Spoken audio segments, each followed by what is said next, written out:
Welcome to the Great Detectives of Old Time Radio. From Boise, Idaho, this is your host, Adam Grant. If you have a comment, email it to me, box13@greatdetectives.net. Give us a call, 208-991-4783, and become one of our friends on Facebook, facebook.com/radiodetectives. And be sure to fill out our listener survey, survey.greatdetectives.net. Today's episode is brought to you by the support of our listeners. Thank you so much for your support. And I especially want to thank Ginger, who sent along a donation, and we send her along access to our premium site, which we do with all donations of $7 or more. Thank you so much. Your support really is appreciated.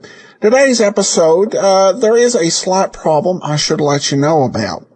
About in the middle of the episode, Poirot and the inspector are cut off towards the end of a conversation, and by the time the recording comes back on, the much-expected murder has already occurred. So it could be a little disorienting, but I think that the general idea of the plot, and particularly the end, still remains, which is always important when we're dealing with mysteries.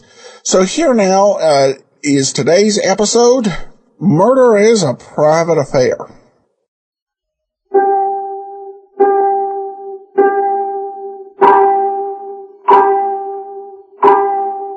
Crime and the little grey cells. These will always catch the criminal. Hercule Poirot, Detective Extraordinary.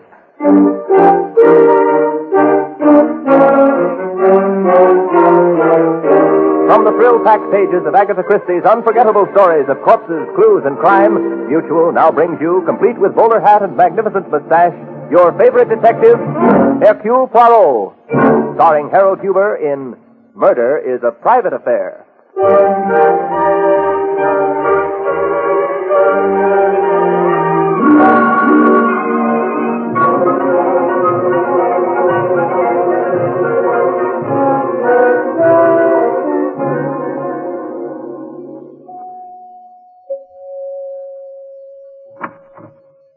Hercule Poirot to see Madame Baldwin. This way, sir.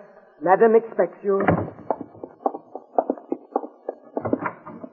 Mr. Hercule Poirot. Ah, Mr. Poirot, come right in. My family has been panting with eagerness waiting for you. Speak for yourself, Aunt Amelia.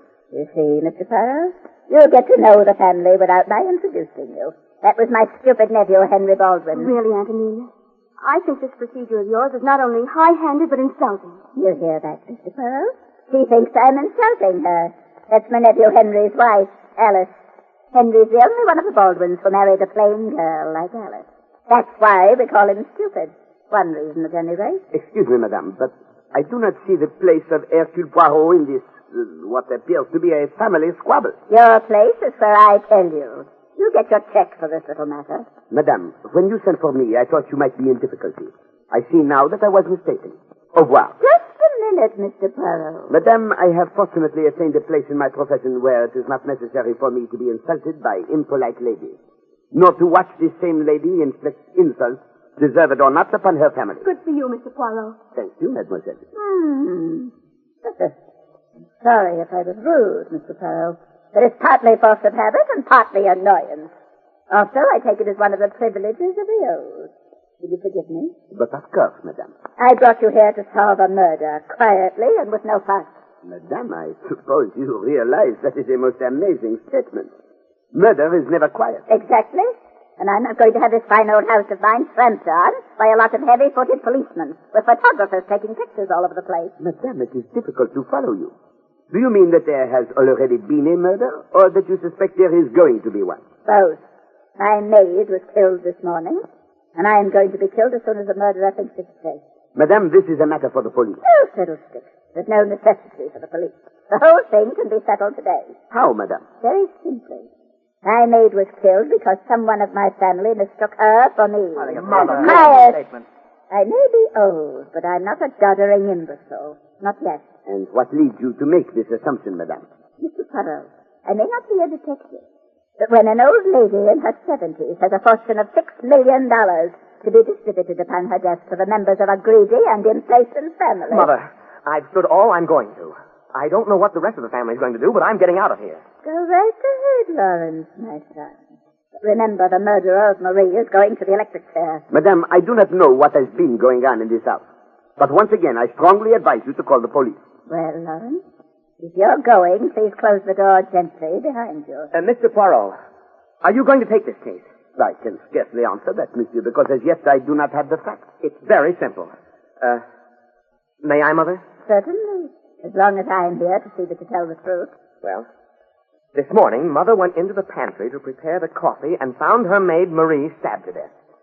She immediately jumped to the insane conclusion that some one of us had done it. Mr. Poirot, it's well known that I insist on preparing my own coffee every morning. All the members of my family know it. There was no one in the house except the servants and the people you see in this room. Well, today I overslept, something I haven't done in years. And when I went down to the pantry, I found Marie. She's very much like me, approximately the same age and build. But, madame, I still do not see why you do not call the police. It's very simple, Mr. Poirot.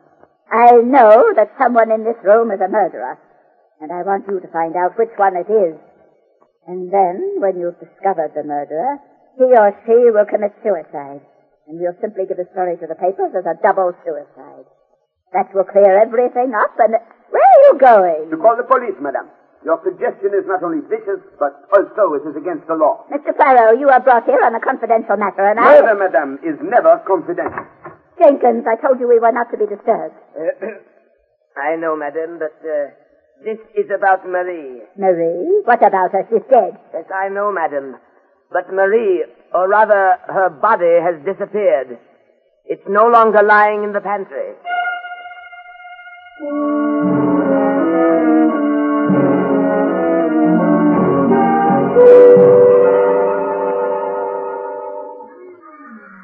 Don't feed the animals, miss. It's against the rules. Lawrence, look at that magnificent beast. Look at the way he walks up and down the cage. Tigers do have power in their walk, don't they, Olivia? They're beautiful. This is vaguely reminiscent of you, darling. That same feline grace. Why, Lawrence, you improve each time I see you. You couldn't, Olivia. You were too overwhelming the first time I met you. When I was engaged to Henry Baldwin, you mean? By the way, how is dear Henry and that stupid little wife of his? Worried, Olivia. Very worried. How did it go? Are you sure it's all right to talk here? In the Central Park Zoo, my dear. No one's around but the tigers and the children. No, I don't know quite how to say. Oh, Mother blew up, of course. I knew she would. Oh. Don't jump, Lawrence. He can't get at you. Well, I'm nervous. Mother went right to work, assembled us all in the library, and accused one of us of trying to murder her. Was she frightened? Well, that's hard to say, Olivia. You know, in many ways, Mother is like you. You're both strong women. Maybe that's why I love you so much. Oh, never mind that, Lawrence. Go on about Amelia. She called in Hercule Poirot. Poirot? That's right, Tiger. I don't like it either. Poirot's about the only one smart enough to see through this. Then you think we ought to drop it, huh? No. No, we'll just have to watch our steps, Lawrence.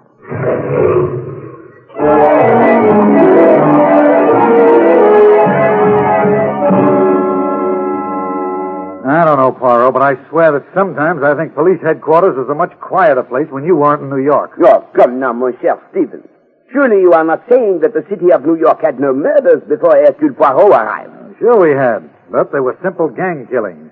Some torpedo put the slug on another hood, and, well, there you had it. There you have it indeed, mon ami, an entirely new language. Well, I understand that better than this Baldwin dame. She's sure a holy terror. Followed me around the house, bawling me out and calling me names. Poirot, where is that maid's body? Alas, mon brave, that is a question that I ask myself. And who could have taken it? Now, you tell me that the whole family was sitting there in the library with you. That is right, mon vieux. And we checked on the servants. None of them could possibly have moved it. Mon ami, there is something in this case that is out of focus. Observe, we are seeing it in a distorted light. I'm not seeing it at all. We checked every inch of that pantry for bloodstains, and not a one. Everything washed clean, which means that whoever took the corpse away also had time to clean up the pantry floor. Poirot, I'd give my eye teeth if you'd gotten a look at that body. It is not the body that bothers me so much as the feeling I have. That unless we are careful, there will be another murder. So you believe the old lady's story that someone's out after her? I neither believe nor disbelieve it, Stephen. There is something that we have missed. Something that is in the back of my mind. Something that would open up this whole case for us. Now, look, give me something to go on, will you, Poirot? Do you think that the old lady Baldwin is in danger, or don't you? But of course she is in danger, mon ami. But from what source, I cannot yet tell. Sometimes I almost feel as if... As if what? As if she were in danger more from herself than from anyone else.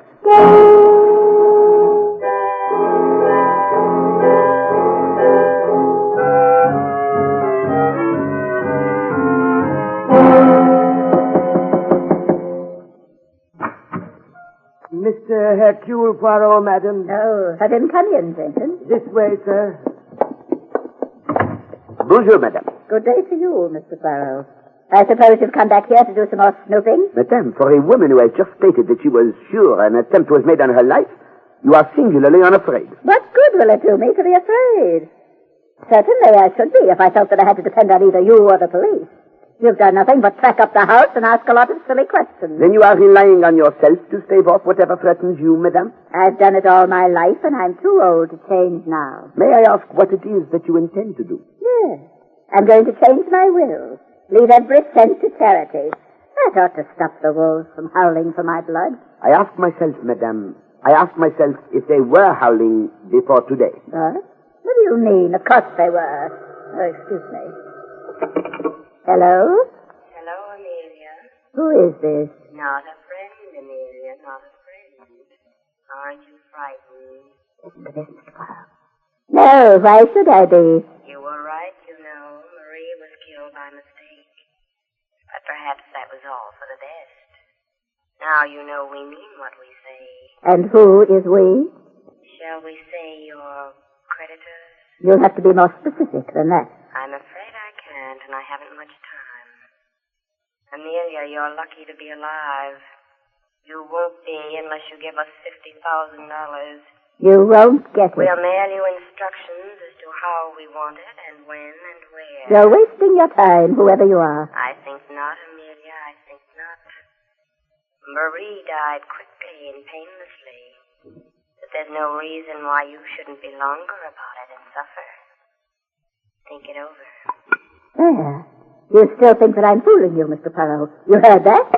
No, madame. This telephone call gives one furiously to think, eh? So maybe some good will come out of your thinking. Madame, you are a strong-willed person. May I advise that you either leave the city for a short time or take police protection? Oh, nonsense. I don't scare easily. And I won't have the police tramping around this house. I thought you said you had an idea. That is quite true, madame. But my idea simply tells me that there have been evil forces unchained in this house. Well, I told you that. Au revoir, madame. And please, if you will not heed my advice, make sure you bolt your door.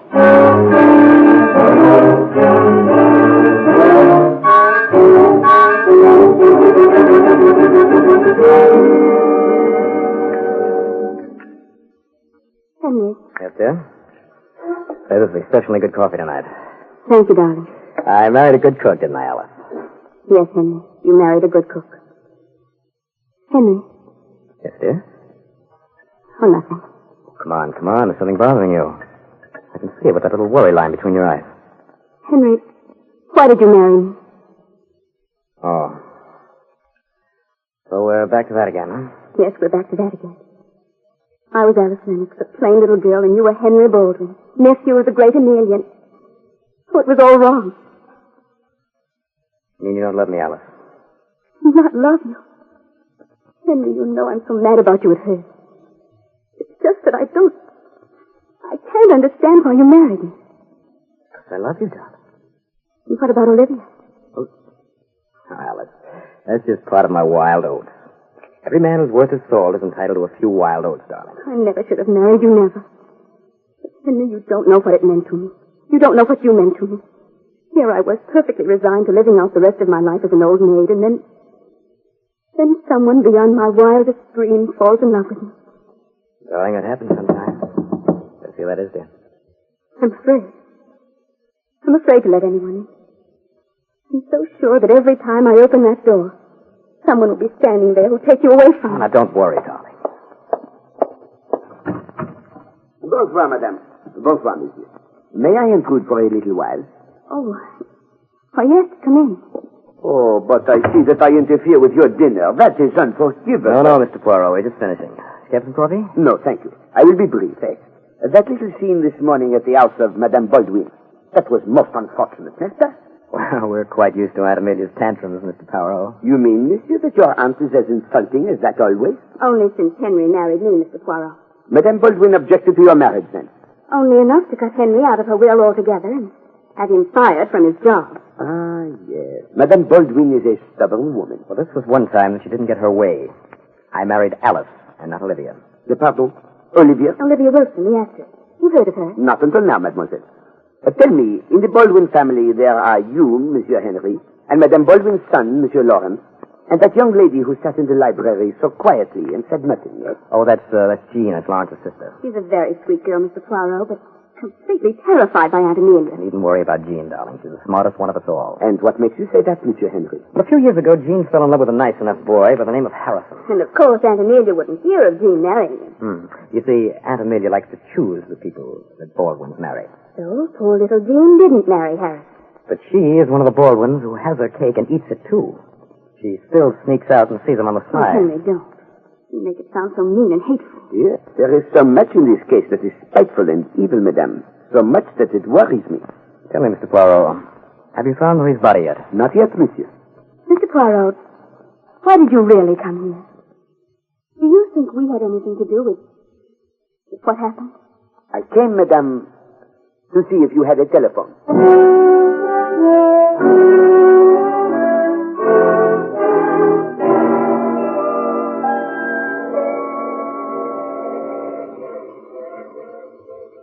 Poirot, will you please tell me why we're on this train heading for a little town like Boonville? Because, mon ami, as I have already pointed out, Boonville is the home of Madame Baldwin's maid, Marie. Look, Poirot, there are some things I just won't believe. I've been a cop for over 15 years now, and I know that one of the toughest things to do is get rid of a body. Bodies just don't disappear into thin air. Très bien, Stevens. You are on the right track. Continue. I am? Well, the way I figure it is this. No one of the family could have stolen the body. Precisely, mon ami. Now you are making good use of the little gray cell. And no one of the servants could have taken it. My congratulations, mon brave. Yet here we are on a train, which means that somebody not only grabbed the body and washed the pantry floor, but they shipped the body off to Boonville. No. It is here you go wrong. Oh. Regard, Stephen. I once told you we had the wrong view of this case, We were looking at it from the wrong angle. The center of this is a selfish, dominating old woman ruling a family and being hated by this family. What's that got to do with Marie's body? In a way, everything. You have just said that no one could have taken the corpse, and you were right. And yet the body was taken away and the floor washed. There is therefore only one possible explanation. Sure. The body got up and walked away. Exactly, mon ami. But first, Marie washed the pantry floor, so we would think that the bloodstains which had never been there had been washed away. What? What are you trying?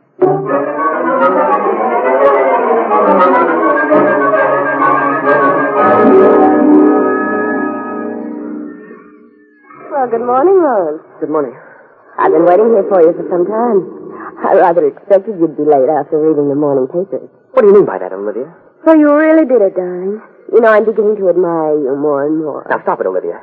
You know I had nothing to do with Mother's death. Oh, Lawrence. You can break down and tell me the truth.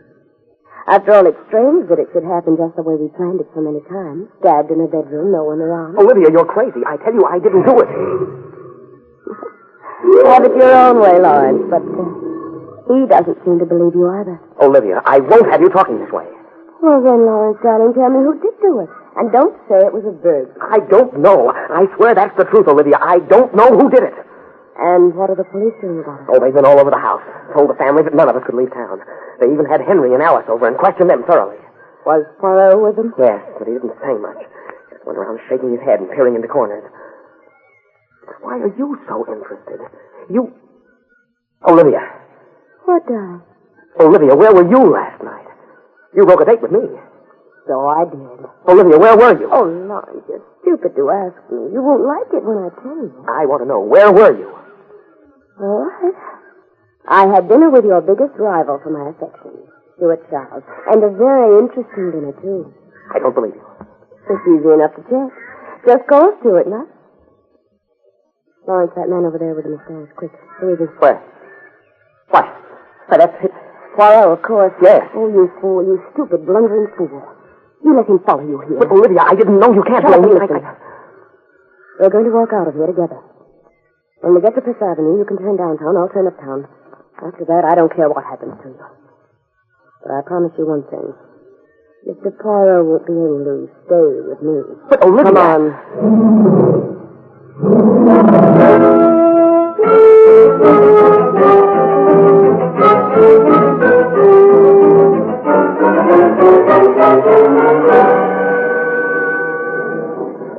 Henry, darling, I'm sorry I'm late, but I had to get rid of a man. As I remember it, Olivia, that was always your trouble. Oh, but this is different. A different kind of a man.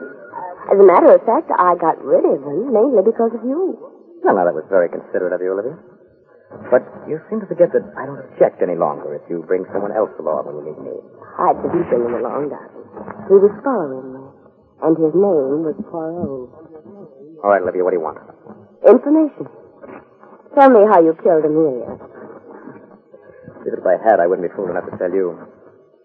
Henry, don't you ever get bored with that dull wife of yours? That is an interesting question, Mademoiselle Olivia. Oh, But I feel that I can give the answer. I was sure I'd shaken you off. But of course, that was the impression I wanted you to have. What's the big idea, Olivia? Is this something you're trying to spring on me? Monsieur, I assure you that this is one time that Mademoiselle Olivia is completely innocent. She had no idea when she telephoned you that she was arranging an appointment for 3.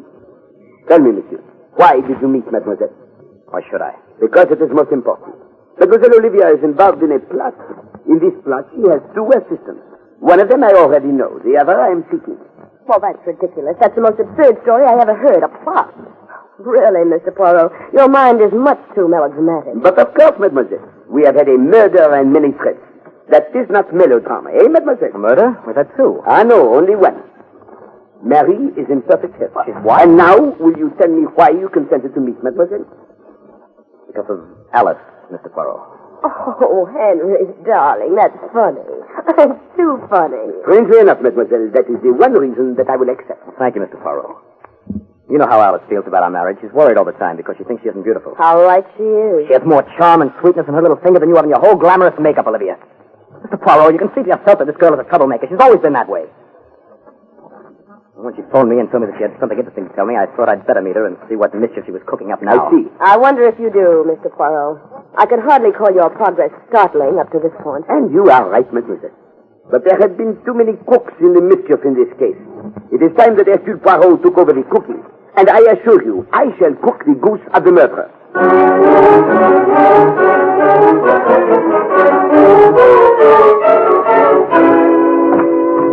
Stephen, take your feet from the desk and come with me. Where are we going? What are you up to, Poirot? I have been making assignations. What are you talking about? We have a murderer to catch. Precisely, mon ami. A murderer who killed for hate and love. And therefore, I, Hercule Poirot, have been playing Cupid. Excuse me, Poirot, if I say this is the first time I've ever seen Cupid with a mustache. But of course, monsieur. And I assure you that I am not particularly proud of the role. In this case, I am bringing together 2 people whom I dislike. But come, I have set events in motion which should catch the criminal. All right, but I wish you'd tell me what you're going to do. There are too many suspects in this case, Poirot. Any one of the family could have done it. Not one of them has an alibi for last night. And do not overlook Mademoiselle Olivia. She is a most dangerous woman. Now, look, if you know who did it, let's arrest him and get it over with. A miracle, a taxi. Huh? Taxi! Where are we going? 298 Preston Drive, please. That's where Henry Baldwin lives. Is he the guy who did it? Mon ami, I do not think that Monsieur Baldwin is at home. Poirot, will you please tell me what's going on? Monsieur Stevens, I told you that I am not proud of what I have done, eh? But murder is a crime which calls for any action. And what did you do? I think, Stevens, I have sent out an invitation to murder.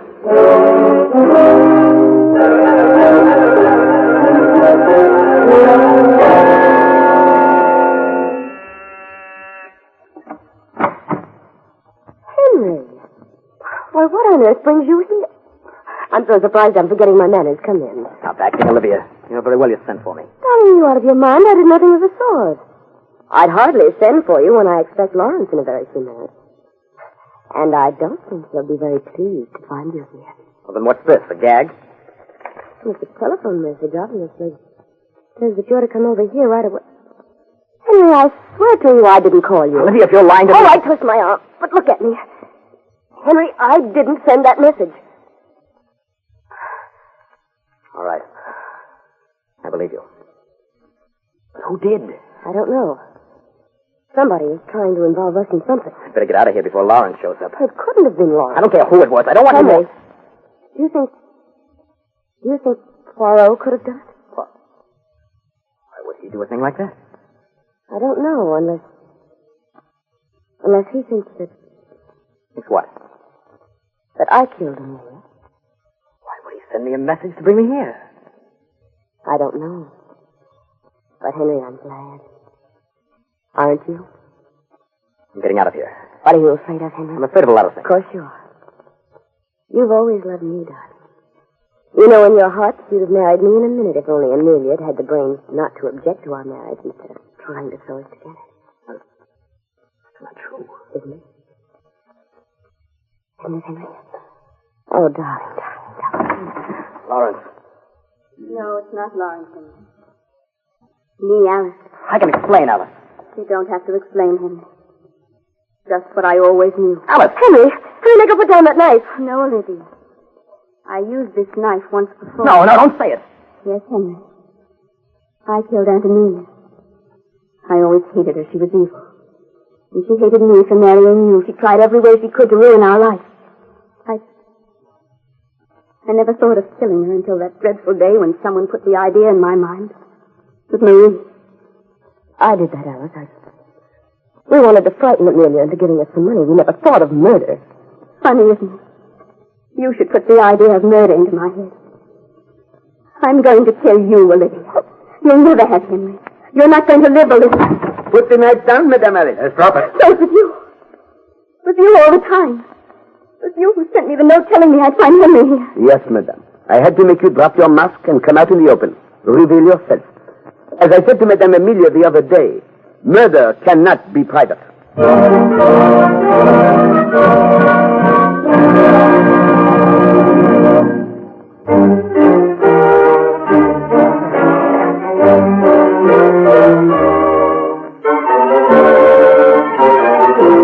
Be sure to listen next week when Agatha Christie, America's favorite mystery writer, brings you her favorite detective, Hercule Poirot, starring Harold Huber in The Bride Wore Fright. Music for Hercule Poirot is composed and conducted by Sylvan Levin. The program is directed by Carl Eastman. This is the Mutual Broadcasting System.